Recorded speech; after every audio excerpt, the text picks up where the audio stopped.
Bueno, entonces ahora sí, empezamos.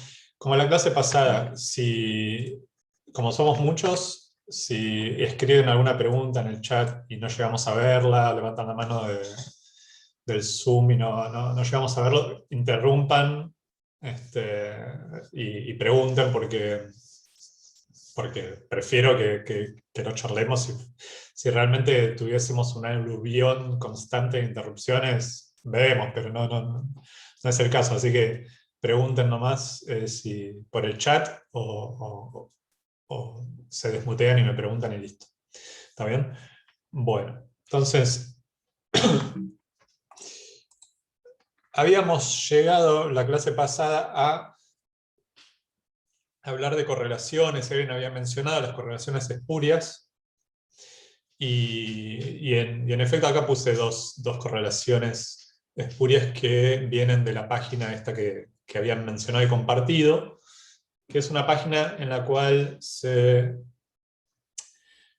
juntaron datos de los más diversos, o sea, series de tiempo básicamente, o sea, cómo cambia algo a lo largo de los meses,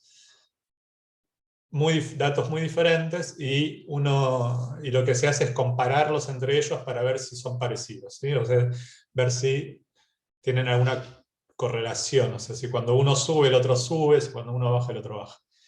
Y es bastante gracioso porque se encuentran correlaciones entre cosas que no tienen absolutamente nada que ver, como el de abajo dice la tasa de divorcio en un estado de Estados Unidos, se llama Maine, y el consumo de margarina por persona. También ven que abajo la roja y la negra parecen tener una curva parecida. Bueno, lo mismo arriba, que es, una es en negro suicidios, la tasa de suicidios, y en rojo la cantidad de plata que se gasta en Estados Unidos para ciencia, tecnología y cuestiones del espacio. ¿Está bien? Y ahí se ve que la correlación es altísima cuando hasta pequeñas variaciones en una se reflejan en pequeñas variaciones de la otra.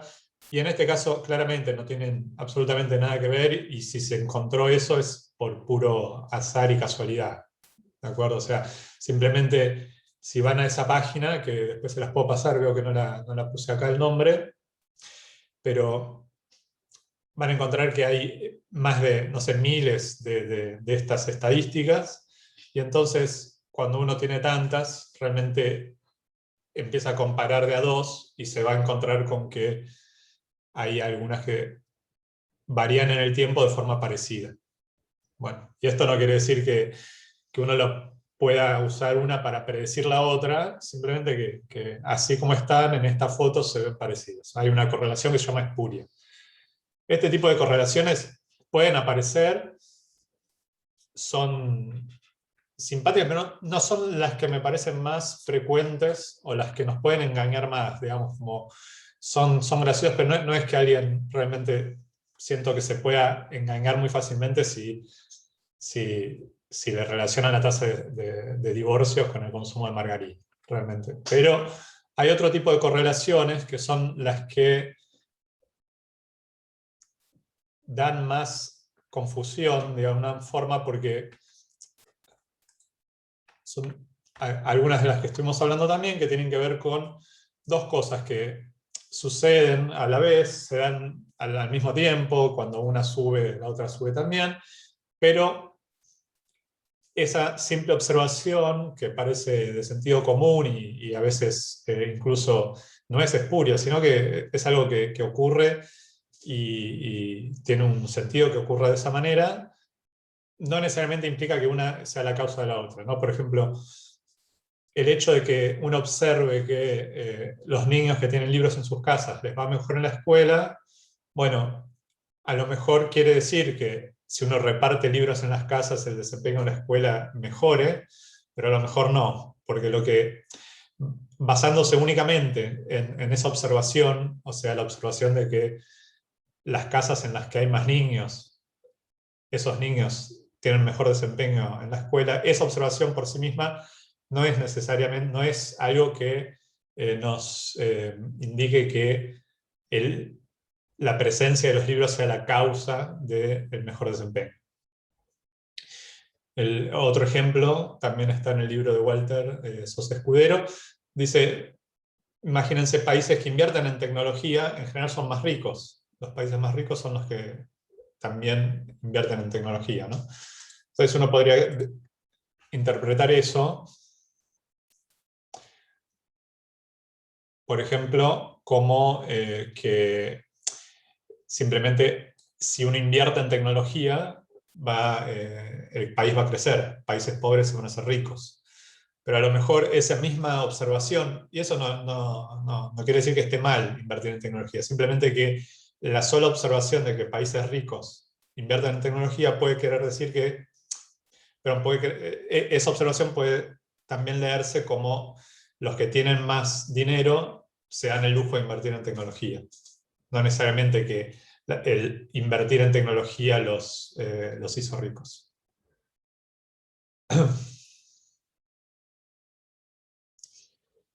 Bien, ¿había alguna pregunta? Bueno, uno más que, imagínense que ese tipo de cosas puede ocurrir también porque hay una causa, que hay algo que está provocando esas dos observaciones que estamos viendo, o sea que esas dos cosas que estamos viendo no se relacionan entre sí de forma directa, pero vía una tercera, ¿no? Entonces, por ejemplo, las personas canosas tienen más problemas de visión, pero no es que el color del pelo tenga algo que ver con la oftalmología, sino que casualmente los que tienen el pelo blanco normalmente son gente de más edad, y también los que tienen problemas para ver son más mayores también. Entonces, ahí hay una causa común, que es el paso de los años, que provoca ese tipo de observación. Bien. Esto se suma a una tercera, una dificultad diferente, que es la que yo también les conté, y lo paso más rápido porque ya lo estábamos hablando en la clase pasada, que es que a veces cuando observamos cómo se modifica alguna serie de tiempo, por ejemplo, en este caso era el número de personas en el mercado de trabajo, y uno quiere interpretar ese cambio como fruto de una ley, por ejemplo, ¿no? En este caso era la implementación de una ley que modificó el sistema de salud en Estados Unidos, que se llamaba Obamacare. Eso, visto así, se había usado como argumento a favor de la interpretación de que esta ley provocó la creación de nuevas fuentes de trabajo, pero esta observación por sí sola no nos quiere decir eso, aunque podemos estar tentados a creer que eso es así, porque de hecho les contaba la clase pasada que en general entre los demócratas esta es la visión predominante que digamos, motivaba que quisieran que la ley se implementara, ¿no? Entonces, una de las razones. Entonces, a veces también los deseos y las motivaciones de cada uno hace que uno pueda querer ver correlaciones ahí, causas y efectos ahí donde solamente hay correlaciones. Entonces hay que tener un poco más de cuidado con eso. Por ejemplo, uno puede ver también que lo que se ve a la izquierda, por separado de la derecha, ahora vamos a ver de la derecha, lo que se ve a la izquierda es el número de asesinatos, digamos, como muertes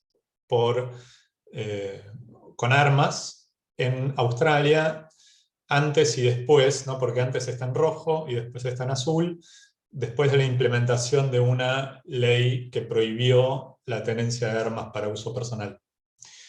Y bueno, eso puede hacer que uno esté tentado a pensar que fue la ley la que produjo esa baja en la cantidad de homicidios, pero solo esa observación que estamos viendo ahí no nos dice eso, simplemente ahí hay barritas pintadas de distinto color y se ve una baja, pero no necesariamente fue por la implementación de esa ley, ¿sí? Incluso si vamos a la derecha, lo que se ve también en otros países, en este caso en Estados Unidos, es que si el número de homicidios bajó consistentemente, pero a la vez no bajó en muchos estados el número de armas para uso personal, no se prohibió masivamente el uso de armas, la tenencia de armas para uso personal. Entonces, la relación causa-efecto entre esas dos cosas, al menos entre distintos países, no es que uno la pueda derivar directamente solamente viendo que hay un cambio cuando ocurre tal cosa, porque podría haber muchas otras variables involucradas, ¿no?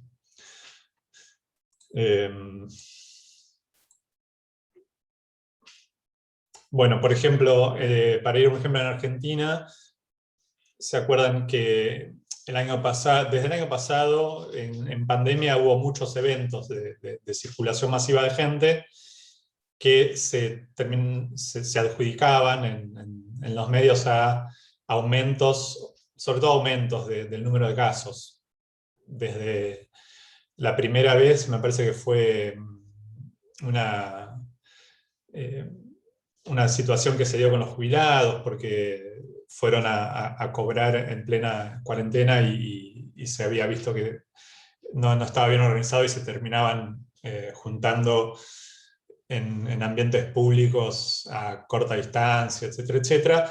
Después vinieron marchas anticuarentena, después velorio de Maradona, distintas situaciones que obviamente individualmente aumentan el riesgo de contagiarse, pero que eso solo no puede, esa observación sola no necesariamente es la causa de lo que ocurre incluso 10 días, una semana, 2 semanas después. ¿Sí? O sea, eh, así como ahora, si volvieron las clases presenciales en la ciudad y en la provincia, y si suben o bajan los casos dentro de 10 días, no sería justo asignárselo, suban o bajen directamente solamente de esa causa, sino que hay que hacer un análisis más cuidadoso, porque muchas otras cosas suceden a la vez, etcétera, etcétera. Entonces, la coincidencia entre dos eventos no es razón suficiente para adjudicar una relación de causa y efecto, y algunos de los métodos para hacerlo, porque en el fondo lo que nos interesa siempre es aprender de los datos y aprender qué cosa es lo que provoca tal otra cosa, ¿no? En ciencia y también en la vida en general. De hecho, las correlaciones no siempre son algo lo que le tenemos que huir. De hecho, es la forma intuitiva en la que uno aprende, ¿no? Cuando uno sabe que cuando hace una cosa después sucede tal otra, es la manera intuitiva en la que empezamos a aprender y a desarrollar teorías sobre cómo funciona el mundo y a conocerlo. El punto es que si nuestro conocimiento se basa solamente en correlaciones, la calidad de la evidencia que tenemos es más débil que si hacemos análisis más sólidos que nos permiten adjudicar o discriminar o entender cuáles son las causas que provocan ciertos fenómenos, ¿no? O sea, por ejemplo, si a mí cada vez no sé, que me duele la espalda tomo un té particular y se me va el dolor porque lo tomo, naturalmente voy a pensar que es el té el que me está provocando que me baje el dolor, pero a lo mejor también me hubiese bajado si no tomaba eso y tomaba otra cosa, etcétera, etcétera. Entonces, yo aprendo de esa manera, pero a la vez también no es la forma en la que podemos asegurar con seguridad que tenemos evidencia de que eso sea la causa, ¿sí? O sea, ese ejemplo un poco en chiste es lo que está atrás de este tipo de razonamiento intuitivo de correlaciones que nos llevan a pensar que hay causa y efecto cuando en realidad no la hay. No, esta es una frase, yo puse acá una frase de Feynman, que es un físico que todos los físicos admiramos, que es un físico estadounidense del siglo XX, Y él decía que, bueno, esto de lo que estuvimos hablando en estas 3 clases, ¿no? La idea de que la ciencia es una forma de intentar no engañarse a uno mismo, ¿no? Mirar datos de alguna forma con un espíritu crítico y sanamente escéptico. Lo que buscamos es tratar de no engañarnos a nosotros mismos, pero a la vez somos muy fáciles de engañar todos, ¿no? Bueno, ya vimos muchos ejemplos de estos. Ahora lo que voy a proponer entonces es que hagamos un ejercicio en grupos de vuelta, cortito, que consiste en lo siguiente. A ver, por ahí se los muestro primero de qué se trata a todos y después los reparto.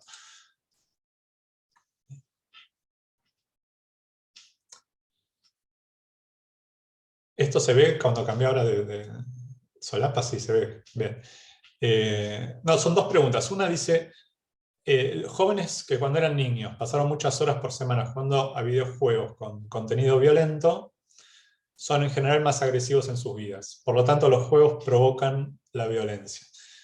Porque es un ejemplo de falacia de la correlación y qué alternativas pueden encontrar ustedes para que exista esta asociación entre eh, violencia y jugar.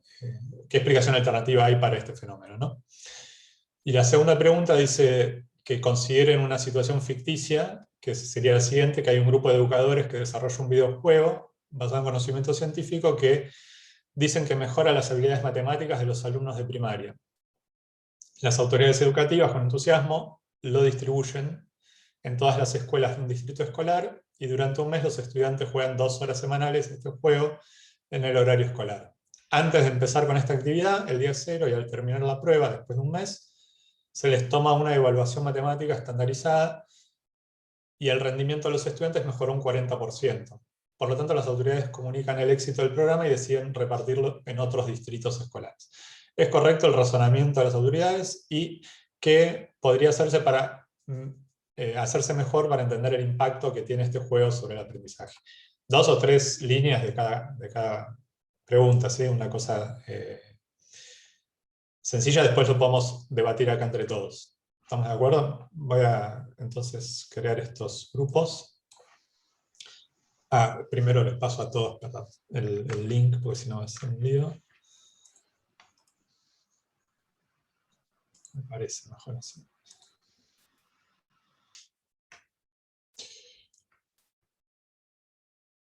Bueno, bien, ahí está. Ahí se cerraron todos los grupos. Bien, como decía, pasé por todos, más o menos todos en la misma sintonía. Creo que sirvió el ejercicio.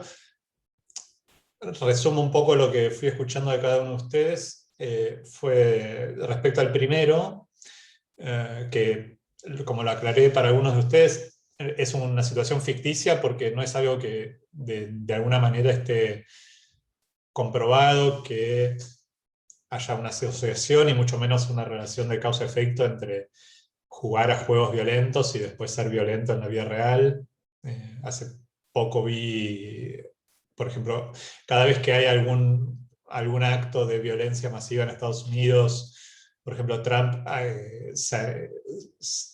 hizo anuncios respecto de la asociación que puede haber entre jugar a juegos violentos, porque uno a veces de los participantes en estos eventos jugaba muchos juegos de acción y qué sé yo, pero no, desde el punto de vista de la ciencia no es que haya una asociación comprobada entre estas dos cosas, así que era un ejemplo ficticio. Dicho esto, que haya una asociación entre si hubiera una asociación entre pasar muchas horas jugando y la violencia, en todo caso, eso solamente nos dice que existe esa asociación y uno podría leerlo también de otras maneras, por ejemplo, como que niños que por alguna otra razón son violentos, además les gusta los juegos los videos de videojuegos de acción o violentos, o sea que la mera asociación entre esas dos cantidades no nos dice nada sobre la correlación, habría que hacer algún otro estudio.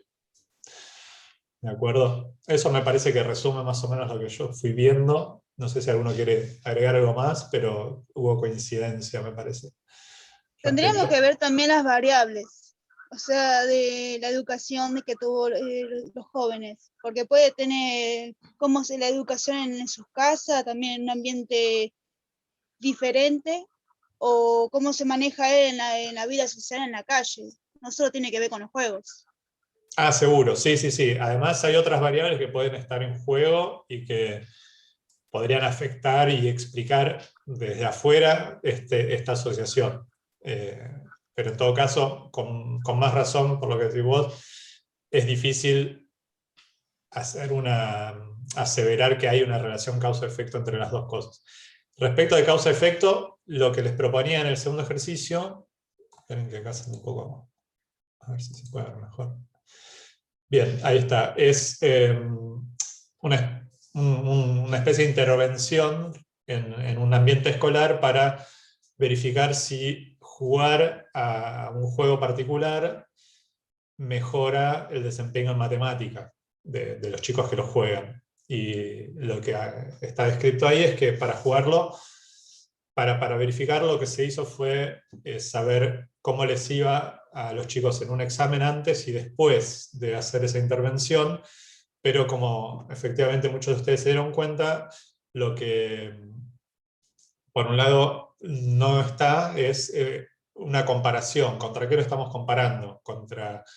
Lo único que vemos es una mejora en el grupo que participó de esta actividad, pero lo que deberíamos hacer para ver si es en verdad la mejora se debe exclusivamente a jugar a este juego, es compararlo con un grupo de chicos que en lugar de jugar este juego, jugaron a otro juego X, a Mario, jugaron a otro juego, o miraron, o sea, ¿contra qué lo estamos comparando?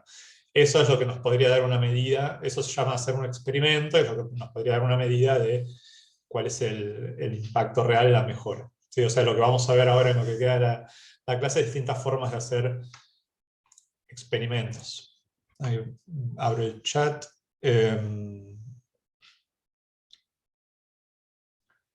Bien, exacto. Ahí hay que compararlo con más, hay que compararlo con algo. No alcanza con ver únicamente la mejora en el desempeño de los que participaron de la intervención.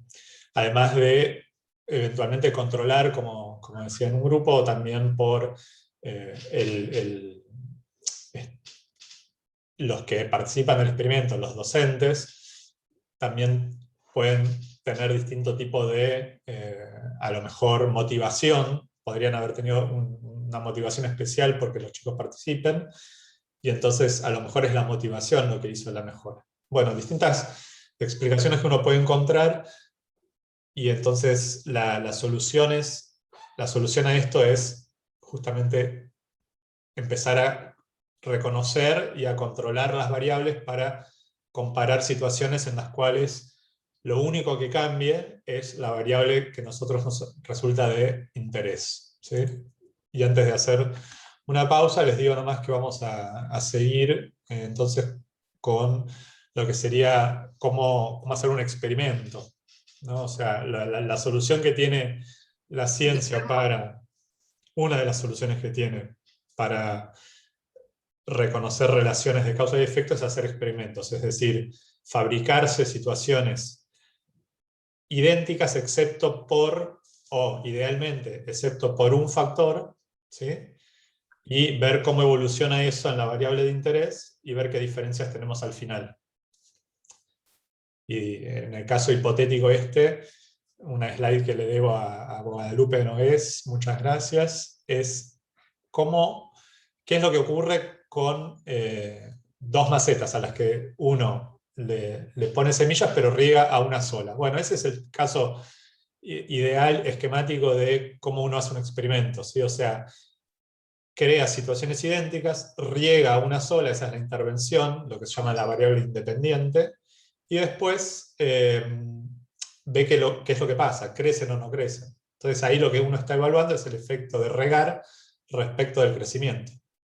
Bueno, esto es en esencia lo que es un experimento. Vamos a hacer una pausa de 5 10 minutos, y y seguimos con cómo usamos los experimentos en, por ejemplo,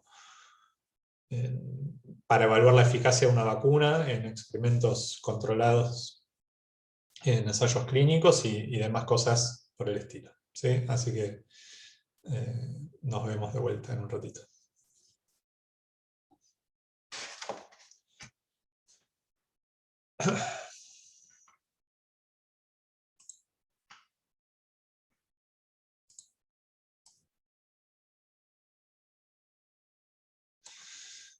Bueno, seguimos entonces. Lo que les quiero contar es cómo el caso que estamos todos conociendo con más detalle desde hace varios meses, que es el caso de los ensayos clínicos para evaluar si una vacuna es eficaz o no es eficaz, ¿sí? O qué tan eficaz es una vacuna. Solo para mostrarles cómo esquemáticamente y con algunas simplificaciones se calcula la eficacia. Y sobre todo lo que más interesa en esto, lo cuento como ejemplo, lo que más interesa es la idea que ya les conté antes, pero la idea misma de por qué es necesario hacer un experimento. O sea, por qué es necesario hacer, en este caso, lo que se llama un RCT, ¿sí? Un ensayo randomizado y controlado. ¿Está bien? Para evaluar cuál es la eficacia. Básicamente porque lo que nosotros queremos es generar dos situaciones que sean idénticas excepto de una variable que es la de interés, y entonces queremos evaluar el resultado en esos dos escenarios, esos dos futuros posibles, frente a una situación y frente a la otra. Esa es la base y uno de los pilares y algo que se desarrolló en la ciencia y que permitió muchos avances. No es la única forma de hacer ciencia, ni mucho menos, pero en los ensayos clínicos es así. Y la idea básicamente es que cuando uno tiene uno consigue voluntarios para un ensayo clínico y los va a dividir de forma aleatoria en dos grupos, ¿sí? Unos que van a recibir la vacuna y otros que van a recibir una sustancia que es un placebo, es decir, que idealmente se parece en todo a la vacuna, excepto que no tiene el compuesto activo, o sea, lo que se supone que la vacuna hace para prevenir la enfermedad. Entonces, la separación entre grupos, tratamiento y control es importante porque lo que se trata no solo es de separarlos en dos grupos, sino que esos dos grupos tengan características lo más parecidas posible. O sea, que se parezcan en edad, en salud, en sexo, en todas las variables que podrían llegar a afectar, digamos, el resultado, intentar que sean idénticas en ambos grupos. Entonces, a los de tratamiento se les va a dar una vacuna y a los otros se les da un placebo y después se va a evaluar cómo resulta. ¿Okay? Y en este caso, acá estamos. Supongamos que,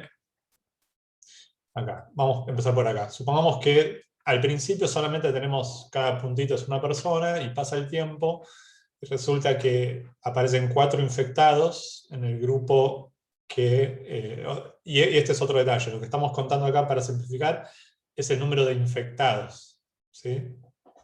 Después podemos discutir qué simplificación es esta que estoy haciendo.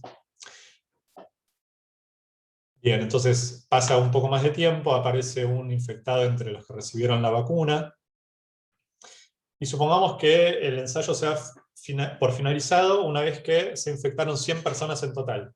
¿Okay? Entonces pasa el tiempo, y después de cierto tiempo uno encuentra que hay 90 infectados que recibieron el placebo y 10 infectados que recibieron la vacuna. Bueno, muy bien, y eso es lo que se había preestablecido como número total de casos que indicaban que había que terminar el ensayo. Perfecto, entonces, con esos números, simplemente se hace esta cuenta y se llega a que esta diferencia entre infectados del grupo placebo y del grupo de vacunas corresponde a un 89% de eficacia. ¿Ok?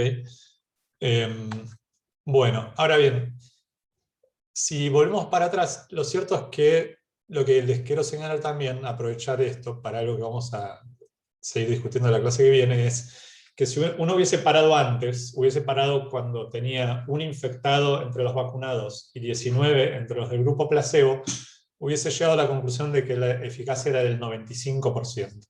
¿Ok? ¿Por qué nos dio diferente que el resultado final? Bueno, simplemente en este caso por azar. ¿Ok? Simplemente porque así se fueron dando los infectados. Así se fue dando la secuencia. Si Perdón, vemos, sí. no sé si pensabas hacerlo después, pero a mí me interesaría ver si podrías explicar ese cálculo, si es una fórmula fija, cuáles son los parámetros que hay que tomar, o cómo se razona para llegar a que ese cálculo es el que da la eficacia de la vacuna.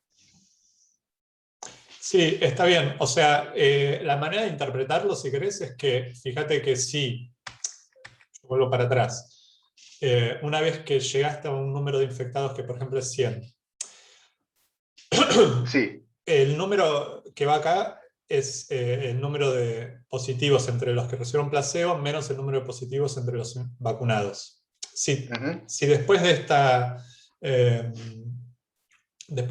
intervención, este experimento, resulta que en los dos grupos tenés la misma cantidad de infectados, entonces vas a tener que una resta acá que va a ser 0. Entonces la eficacia va a ser 0.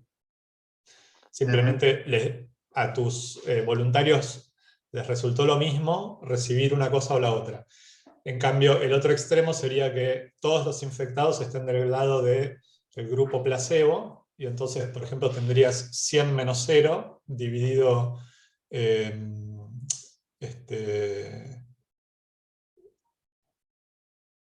Dividido 100 en ese caso. No, 100 y sería te 0 daría menos 1. 100. ¿Está bien? Claro. O sea que está siempre entre 0 y 1. Y más cerca de 0 si le da lo mismo a los voluntarios recibir una cosa o la otra, o más cerca de 1 si casi todos los infectados están del lado del grupo placebo y ninguno del lado de los vacunados. Okay. Ahora, después de 20 casos, podría haber ocurrido que había 19 entre el grupo placebo y 1 entre los vacunados, o podría haber ocurrido otra cosa. Por azar podría haber pasado que había 16 y 4. Y en ese caso la eficacia sería el 75%. Lo que quiero señalar con esto es que cuando uno tiene 20 casos, ¿sí? Uno tiene una cosa así. Cuando tiene 100 casos, por ejemplo, tiene 90 del lado del placebo y 10 de los que recibieron la vacuna. Y con 500 casos, por ejemplo, que es un número muy alto para lo que son los ensayos clínicos, uno tendría lo que se llama una incerteza mucho menor. ¿Qué quiere decir esto? Que uno estadísticamente lo que puede saber es qué valores de eficacia son eventualmente posibles con los datos que uno tiene, ¿sí? Entonces, en realidad, cada vez que se hace un ensayo clínico, más que un valor específico de la eficacia, lo que se tiene es un rango de eficacia que va a depender de cuáles son los resultados de cada grupo, pero también del número de casos con el que uno tenga, y cuanto más alto sea el número, más corto es el rango de posibles valores de la eficacia que son compatibles con estos resultados. Es decir, ¿Tiene que ver algo con la dispersión de los datos alrededor de los promedios? ¿Esto que estás diciendo? tiene que ver con que, por ejemplo, tomemos el caso del medio, que es el de 100 casos que yo les había contado antes. Quiere decir que cuando uno tiene 90 del lado placebo y 10 del lado vacuna, uno puede hacer esa cuentita que yo les conté para calcular cuál es la eficacia. Pero también resulta que si yo dijera que la eficacia es de el 90%, bueno, la verdad es que tiene cierta probabilidad que sea 90%, porque si fuera 90%, yo también podría observar 90 y 10 con bastantes chances, digamos. No es que es... o sea, el resultado había sido 89. Bueno, muy bien, pero ¿qué tan seguro estoy que es 89? Bueno, a lo mejor es 91, a lo mejor es 93. Cuando uno calcula este rango de valores de eficacia, rango de confianza, lo que está diciendo es qué valores posibles y razonablemente posibles puede tener la eficacia que sean compatibles con este resultado que obtuvimos. Y esa incertidumbre se reduce, esa incerteza se reduce cuanto mayor sea el número de casos. ¿Sí? Es como cuando uno tira una moneda y si la tira 10 veces, a lo mejor, como habíamos dicho en otra clase, uno tiene 8 caras y 2 secas. Pero si la tira 1000 veces, no va a obtener 800 caras y 200 secas. O sea, lo más probable es que estén más cerca del 50%. Entonces, así es como cuando uno tiene más información, más casos, que reduce la incertidumbre. O sea, lo que significaría sería si donde hay más casos, en este caso de los 90 de placebo, sería menos la eficacia de la vacuna. La eficacia siempre podría estar, en este caso justo, mirá, pero por cómo elegí los números, resultó que con 500 casos, por los números que yo puse, quedó entre 80 y 87, y con 100 casos quedó en 81 y 93. Pero eso porque yo inventé estos números y resultó así. Ahora, lo más importante no es eso, sino que se redujo el ancho de valores posibles de la eficacia. Si quieren ¿Cómo se jugar perdón. Sí, adelante. ¿Cómo se calcula ese ancho ese ancho en el que se puede mover la eficacia de la vacuna? Digo, porque a nosotros nos pasa en nuestro trabajo que recibimos el dato de un estudio, por ejemplo, pero ese dato no lo tenemos. Generalmente viene un número en un comunicado de prensa, un único número, capaz sí la cantidad de casos positivos, la cantidad de casos negativos que se registraron en un grupo y en otro. ¿Es posible a partir de esos datos calcular ese rango de eficacia? No, De todas maneras, ¿cómo se obtiene? está buena la pregunta. No es que se pueda calcular ni yo lo pueda decir cómo hacer, sino que es algo que, y no es por eso que lo estoy mencionando, no es que yo les puedo enseñar cómo hacerlo, sino que es algo importante a tener en cuenta. Y si uno no lo tiene, es bueno preguntarlo, porque perfecto. La información es incompleta si no. Porque si yo digo solamente que la eficacia... esto es un caso ficticio, no estoy hablando de ninguna de las está claro, que estén dando vueltas, que cumplen con que la eficacia está dentro de los valores que reportan, pero lo que digo es que siempre, cualquiera sea el número, digamos, como ¿quién va a ganar las elecciones? Bueno, va a ganar el candidato X. Bueno, hice una encuesta y me dio tanto. Bueno, así como en ese caso uno siempre a veces se puede fijar cuál es el rango de error, lo mismo siempre que a uno le reportan algún resultado que tenga que ver con una proyección, que tenga que ver con inferir cuál es el resultado, cuál es la eficacia, cuál es el valor de una variable con pocos datos o con datos que son incompletos o con un experimento que uno hace, bueno, uno tiene alguna incerteza asociada a eso. Y si uno no conoce ese dato, es bueno averiguarlo o conocerlo, no calcularlo uno, pero saber que ese dato puede llegar a ser importante, porque no es lo mismo estar muy seguro que la eficacia es 90%, que decir la eficacia me dio 90, pero en realidad podría ser entre 60 y 95. Ok. De hecho, una pregunta. Sí. Sí, no, Guillermo, te interrumpí, disculpa. No, digo esto y ahora seguimos. Sí. Si quieren jugar con esto, jugar quiere decir poner distintos valores y ver cuánto dan. Nosotros en el Instituto de Cálculo hicimos una aplicación que uno puede decir cuánto es el número de personas que recibieron placebo y vacuna, cuántas personas dieron positivo en cada grupo y encontrar un gráfico que nos dice ahí cuál es el rango de eficacia. Y hay una explicación, acá no lo mostré, pero en la página hay una explicación de breve de cómo se calcula. Esto como para incentivar que conocer la incertidumbre es algo... Ahora vuelvo a la pregunta, es algo importante.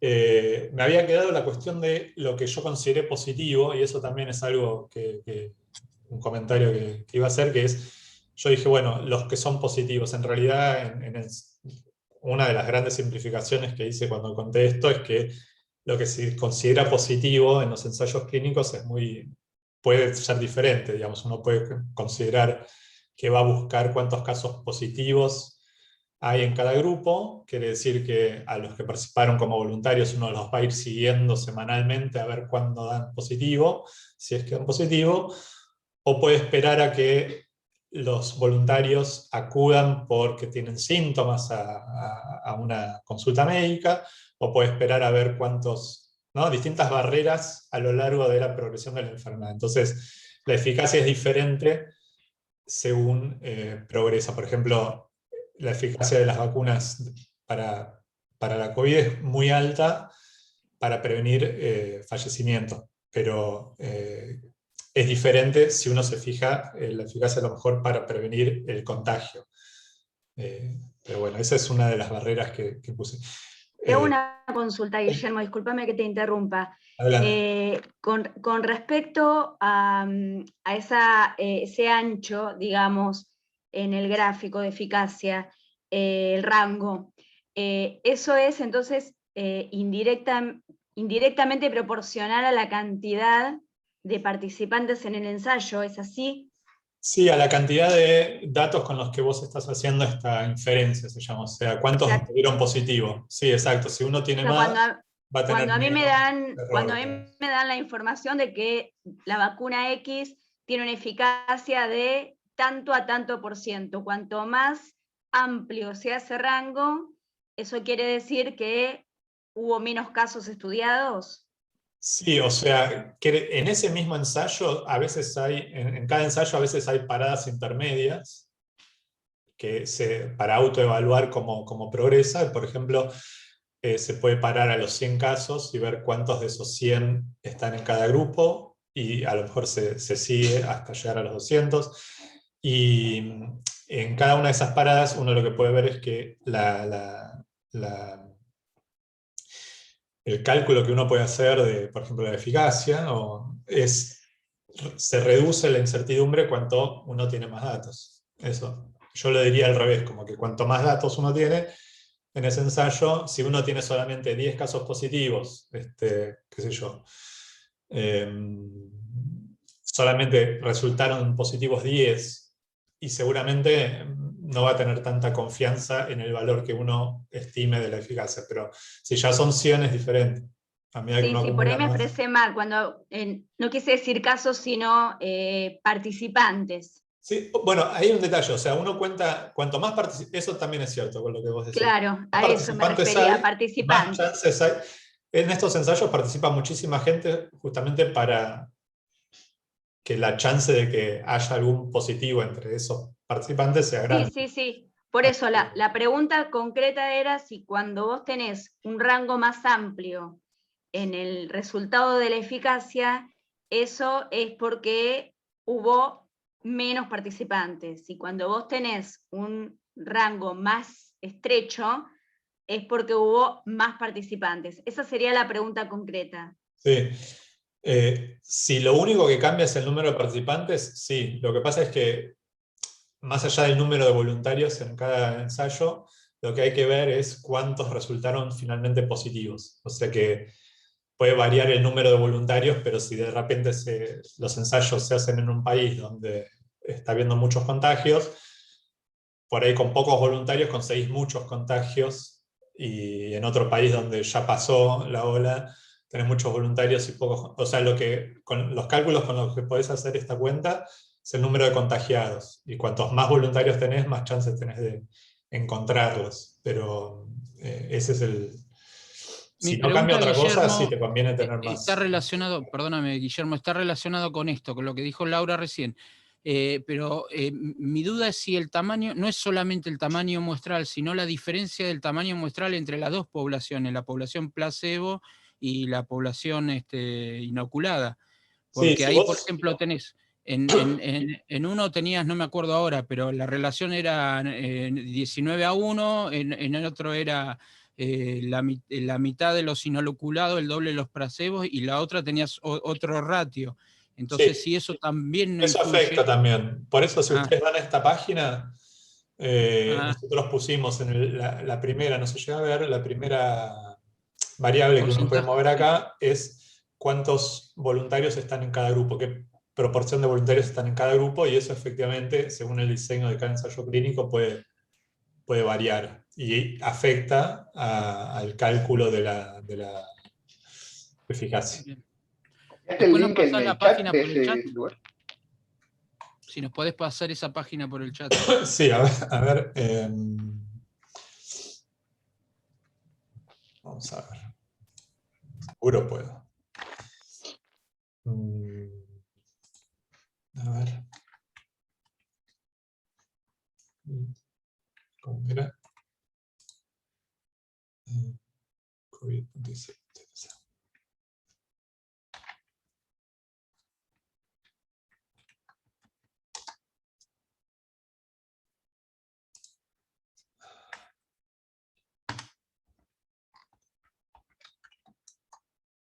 Bueno, ahora se los paso, porque es más fácil por acá. Gracias, gracias. En realidad, en la página del instituto, ustedes pueden ver acá, ahora se los paso, pero en realidad es esta, ¿no? Esta es una página que tiene varias cosas, entre ellas una Ahí la pasé. de la eficacia. Ah, bueno, perfecto, gracias. Y ahí tienen otras cosas más. Bueno,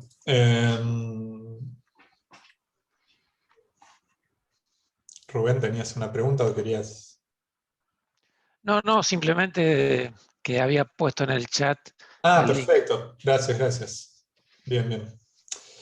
Bueno, punto importante para hacer el link con lo que sigue, que es la cuestión del azar y esas preguntas que respondieron al principio, es esto de la incerteza, ¿no? O sea, cuando uno hace un cálculo, siempre a partir de datos, uno va a tener cierta incertidumbre en las estimaciones que hace, y entonces es importante conocer eso para saber qué tanta confianza le puede adjudicar a los datos que comunica.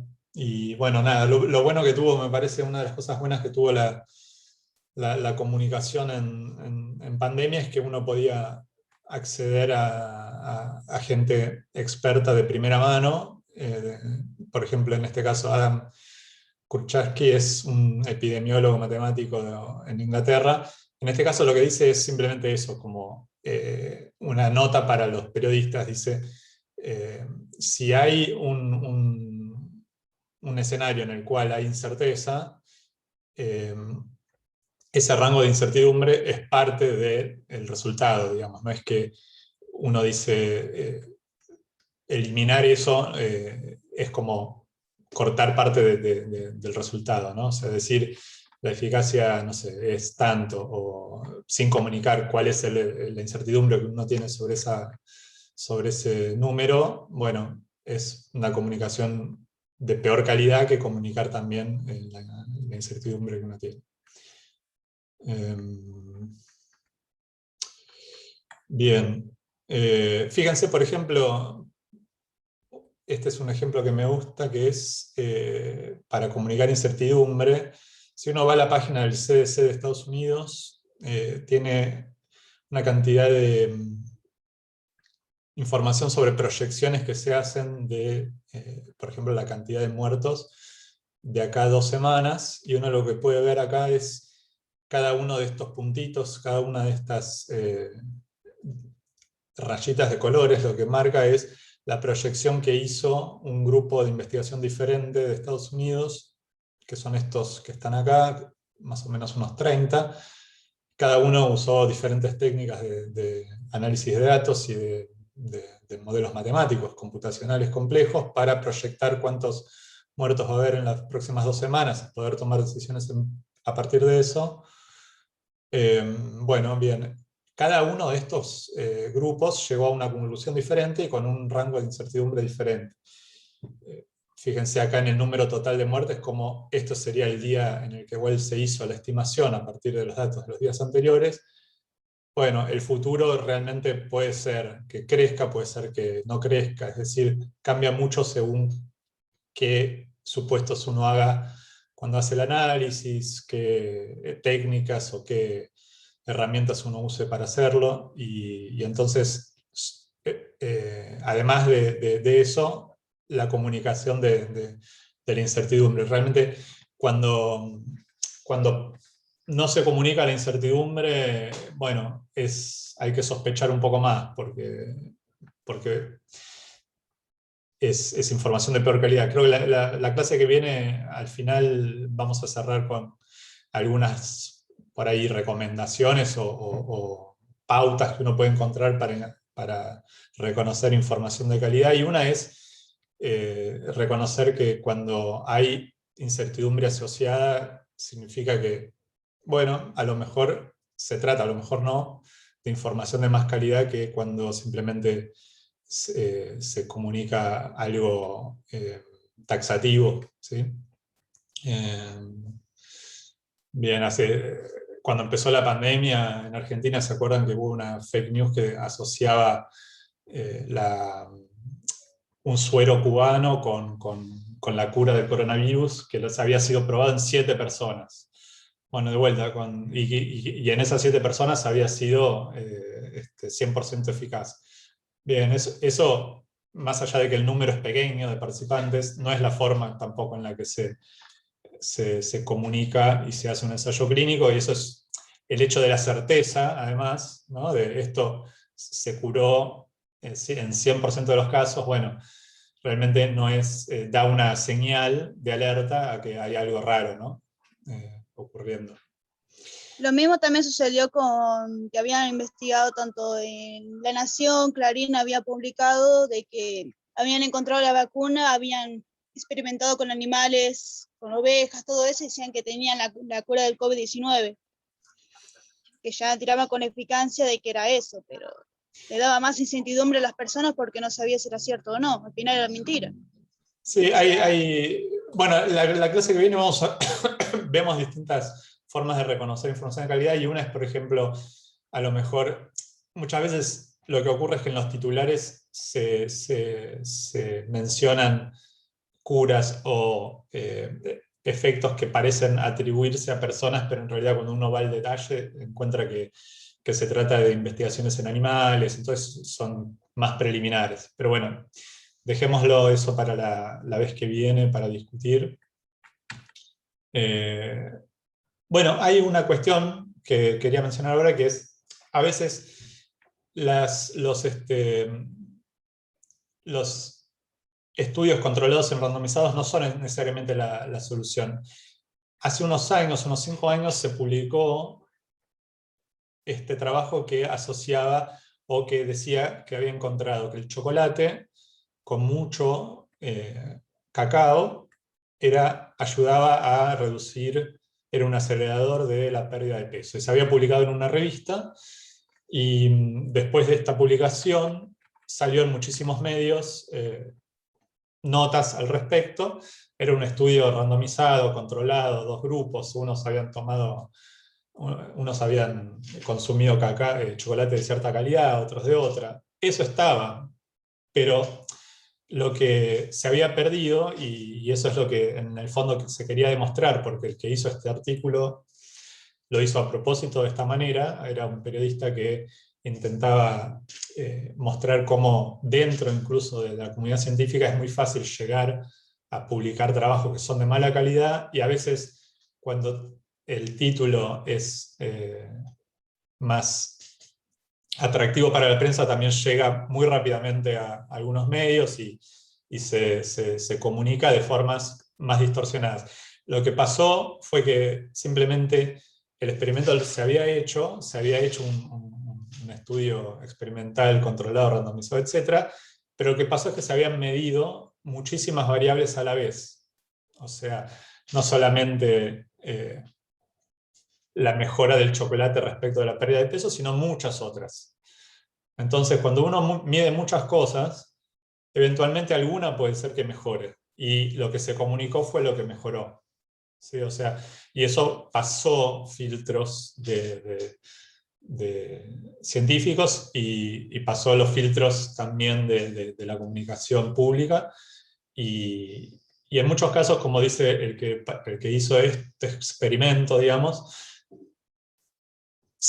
o sea, en muchos casos no lo habían ni siquiera consultado respecto de los hallazgos, y se había usado comunicados de prensa o press releases de la misma universidad para hacer las notas. Entonces, el punto, lo que quería decir es que solamente hacer un estudio randomizado y controlado no es la salvación, y que a veces hay ciencia de baja y de alta calidad, y si se hace de cierta manera, la ciencia de baja calidad puede fácilmente llegar a la tapa de los diarios.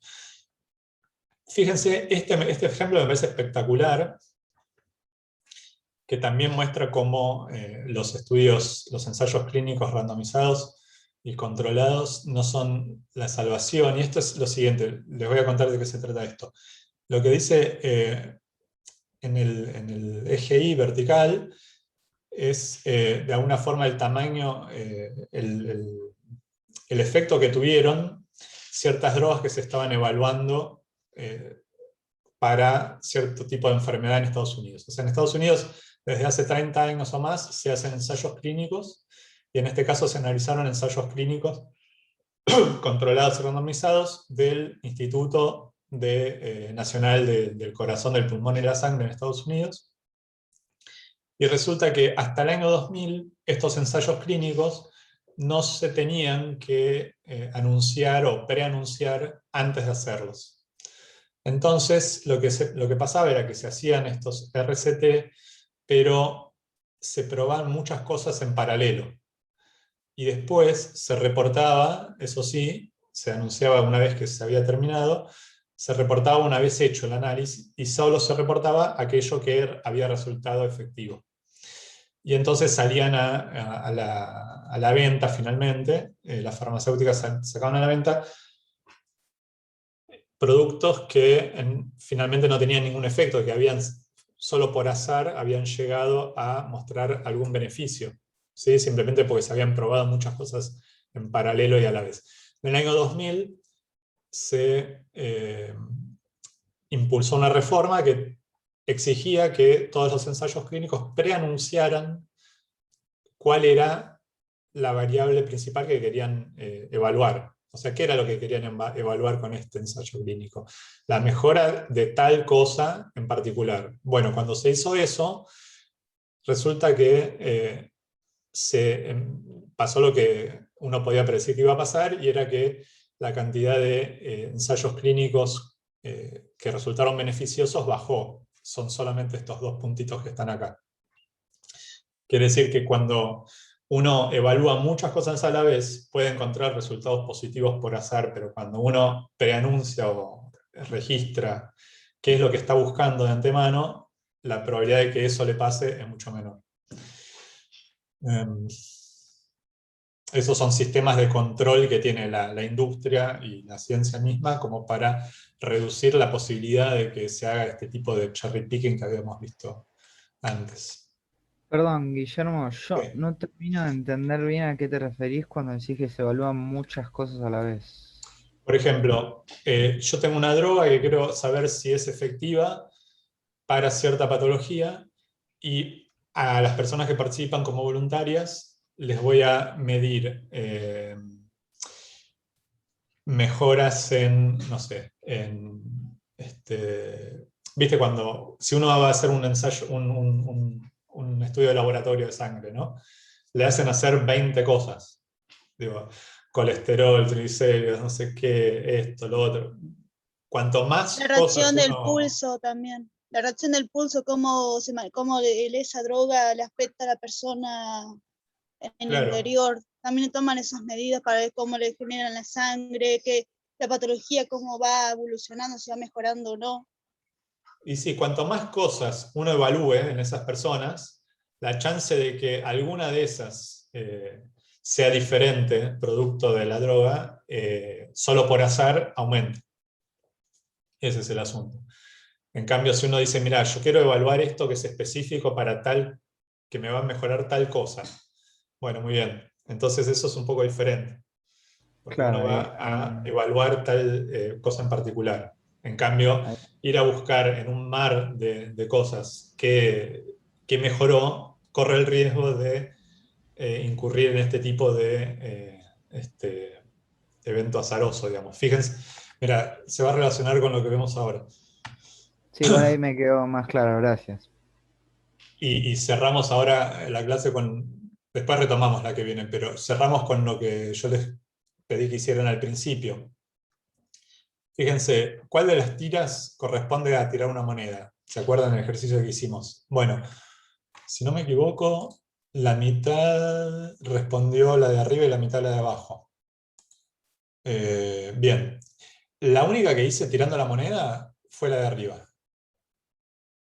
La de abajo, todas las hice en la computadora, pero la de abajo la hice de forma diferente. O sea, dije que la probabilidad de que cambie de azul a rojo de cara seca era 0,75%. Y eso no es lo que pasa en la moneda, porque en la moneda la probabilidad de cara seca es un medio, ¿no? 50% cara, 50% seca. Y fíjense que la de arriba, la diferencia que tiene con la de abajo es que tiene rachas muy largas iguales, ¿no? O sea, hay muchos azules, después rojo, después muchos rojos y azules.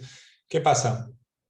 Normalmente, la mayoría de nosotros cuando vemos esto, tendemos a pensar que el azar tiene que ver con alternancias.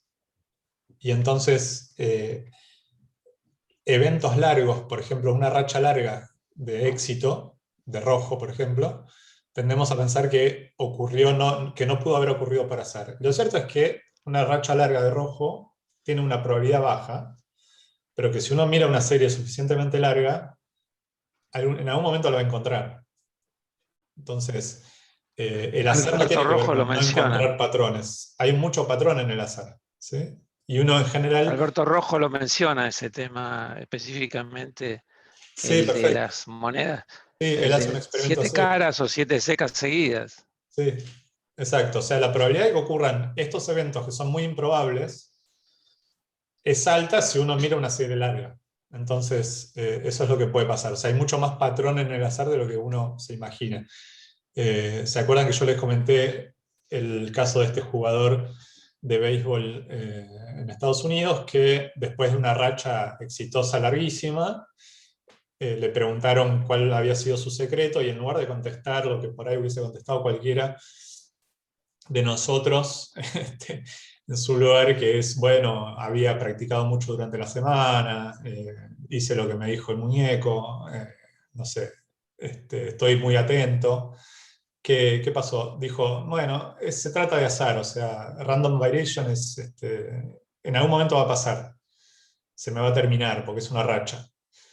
Y bueno, es un conocimiento que pocos tenemos sobre el juego que tiene el azar en nuestra vida cotidiana, ¿no? Él lo reconocía bien. O sea, eventos improbables van a ocurrir, ¿no? Y yo coleccioné unos esta semana y alguno un poco más viejo, ¿no? De eventos que tienen muy baja probabilidad. Ya vimos, o sea, la eficacia se calcula de esa manera en un ensayo clínico, en ciertas condiciones.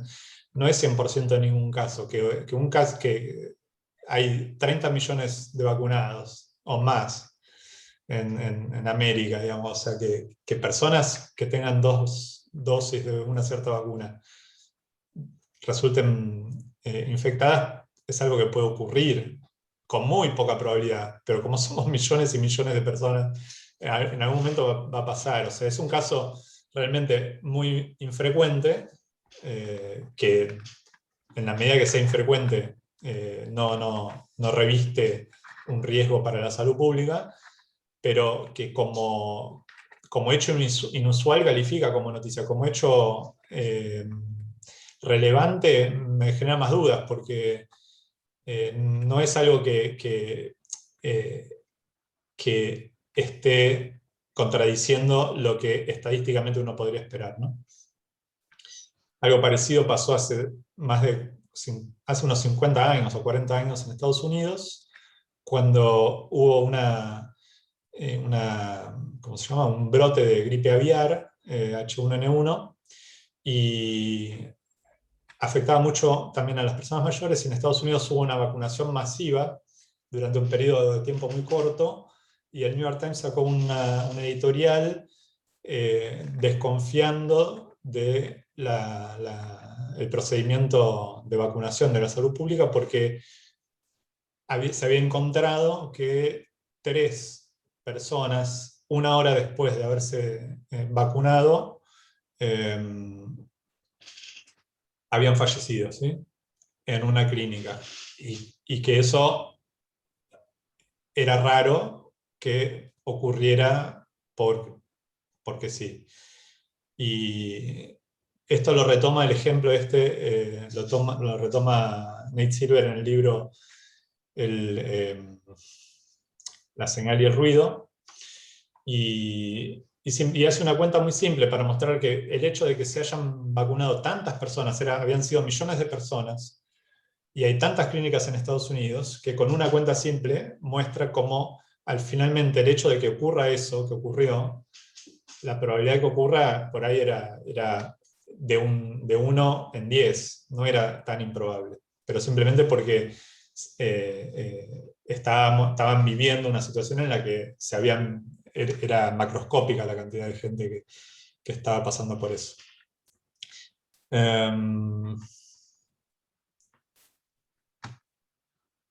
Les respondo esto. En este caso creo que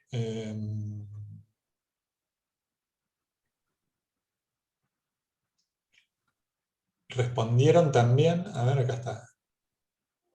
La de la izquierda, el 70%, la de la derecha, 30%. Y la respuesta correcta era que la azarosa es la de la izquierda.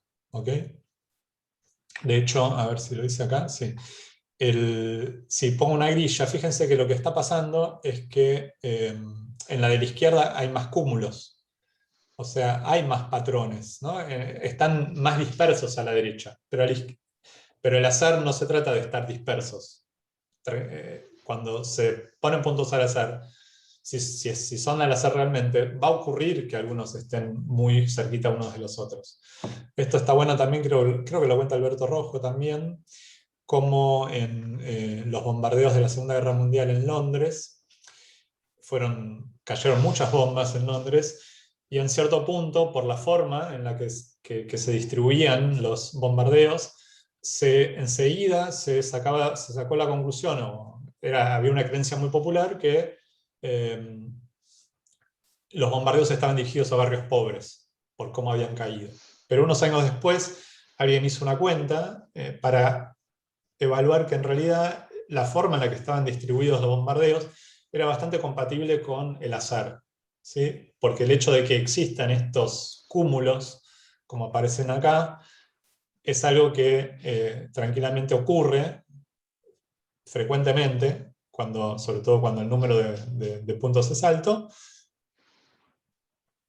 por azar. O sea, sería muy infrecuente que por azar uno encuentre una situación así como la de la derecha.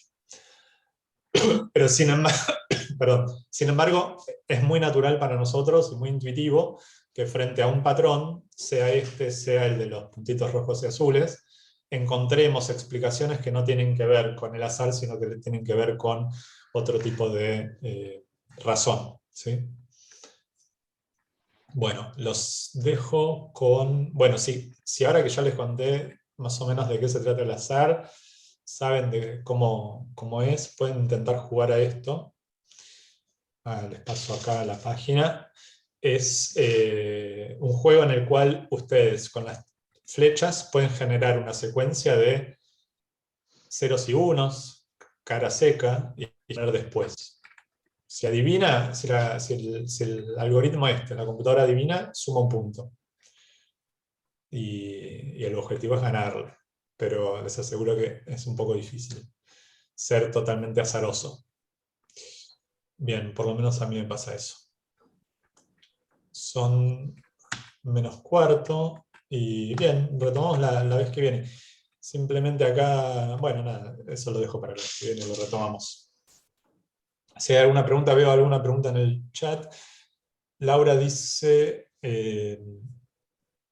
las vacunas no tienen un 100% claro, exacto, o sea, 100% de eficacia absoluta puede ser que haya sido, en algún caso desconozco, pero eventualmente es solo en el caso que yo mencioné y en el contexto de ese ensayo clínico. Obviamente que si cambian las situaciones, si cambia, imagínense que esto cambia todo tan rápidamente que también hay que preguntarse cuánto se extrapola exactamente de lo que pasa en un contexto con lo que pasa, no sé, 8 meses después. Pero 100% total de certeza uno nunca tiene. No, Guillermo, seguro, pero bueno, el mensaje que se le está dando a la población general es la seguridad de que si se vacunan nadie se va a morir ni se va a enfermar gravemente, cuando esto no es así.